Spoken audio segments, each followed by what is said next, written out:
Hello, everyone. This is Mishkat, your educator, your communicator, your strong advocate for using language to solve workplace problem. Let's get started on today's topic. So the other day I was sitting in my office and out of the blue I received a cold phone call from someone who tries to sell me something. I know you say scam, you say we've heard this before, but I took it differently. The voice on the other end of the phone sounded desperate, so I wanted to kind of lend a sympathetic ear. So the woman explained to me that her business is owned by women, which is something definitely I sympathize with. Nevertheless, she was trying to sell me something I don't have a need for. So I'm not her clientele. So this is number one.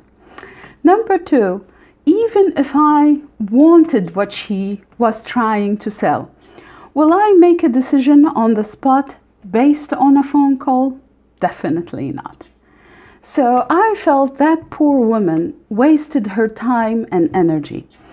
And the more I listened, and I know you're hearing my cat now, she was also trying to get information from me. So who needs my product? Is there someone I should be talking to? Even if I know someone that she should be talking to, I wouldn't give her their information. It's not safe. Why it's not safe? Because there's no relationship built. So that got me thinking. The strategy that poor woman was using was not effective to sell her product. Why? I feel because many businesses are hurting due to the COVID-19 situation. They are using desperate measures. Desperate measures won't work. And according to all the research, you name it, it's there. A cold phone call will result in 1% chance of success. So that shows you how desperate the business owner is to sell anything. Now the question becomes, how can we help? What's the alternative? Okay, we found the problem, we identified the problem, now we need the solution. We start from self, as always.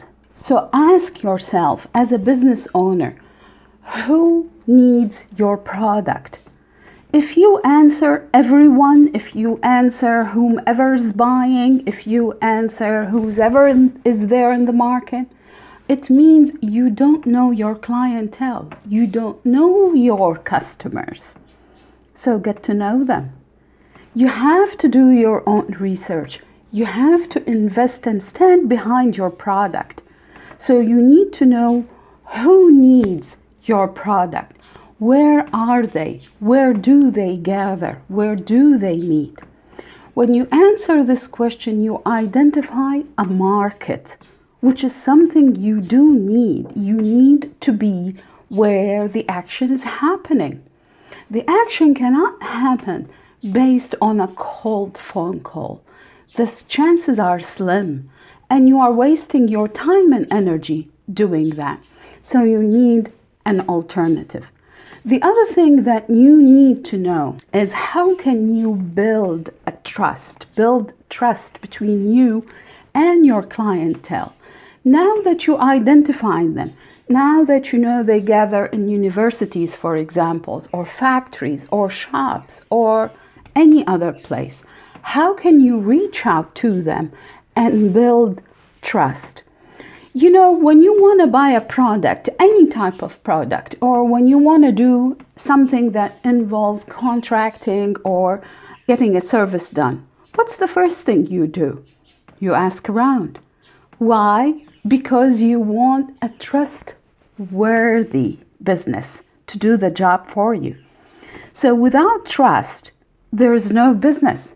And as a business owner, it's your job, your duty to build trust with your clients.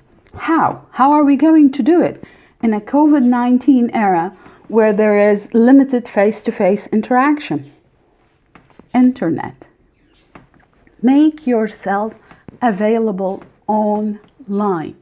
offer workshops, offer seminars, offer engagement opportunities. So engagement opportunities generate business, and that's what you want. When you do these engagements, I have to kind of give you a heads up.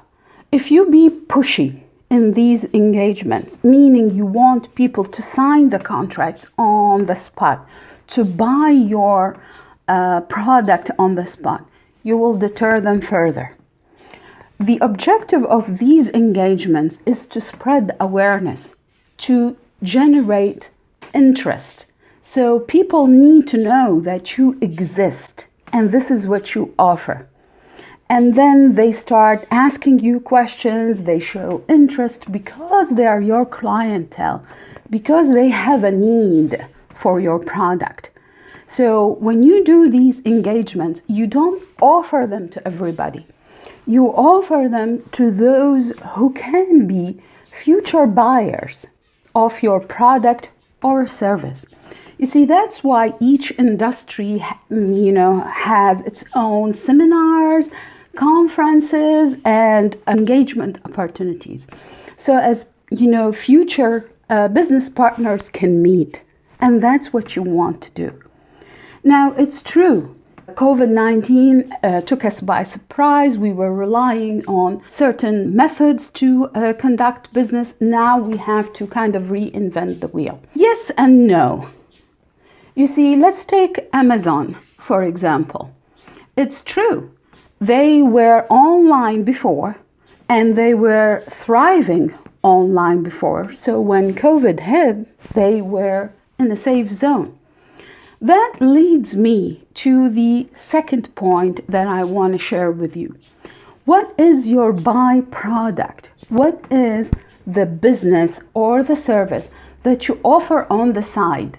It's very important to identify that part because it will diversify your income and diversify your clientele, something you want to achieve in COVID-19 era.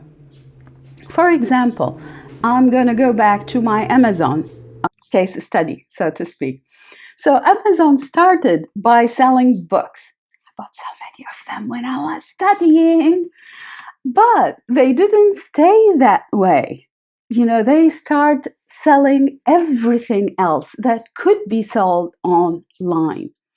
So they didn't say we sell books and that's what we are going to do. We'll stay with books. They noticed that people are coming to them because they want easy, fast, reliable service. So they invested in that. People are looking for affordability, comfortability, easy access to products, and they invested in that. They start selling everything else. So rather than staying as a bookshop online, they become a whole store, online that sells almost everything. And they continue to build trust with their clientele. You don't like the product? Ship it back. We'll take it. And, they start investing more. Do you want Amazon Prime? So you pay one fee for everything ahead of time? Do that. So they offer you a lot of opportunities to engage with them, to use them and use their services.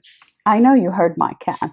He likes to be featured in my videos. Next time we'll do that. Back to our topic.